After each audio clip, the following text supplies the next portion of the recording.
Connecting Merchise to Amazon will allow users to synchronize orders, manage the fulfillment within Merchise system. This following tutorial just explains how you can connect your Amazon store with Merchise to fulfill your Amazon orders. The configuration just enables you to sync orders only. First, you need to set up integration. Go to seller.merchise.com to sign into your Merchise account.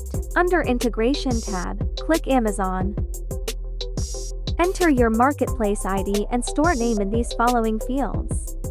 Select the I have read and agreed with the documentation statement, then click Copy Amazon app URL to get authorized link. Open a new tab or use dedicated IPVPS. Paste the link copied in the previous step. You will be prompted to log in to Amazon from here. Approve the connection by clicking Confirm and complete the setup process.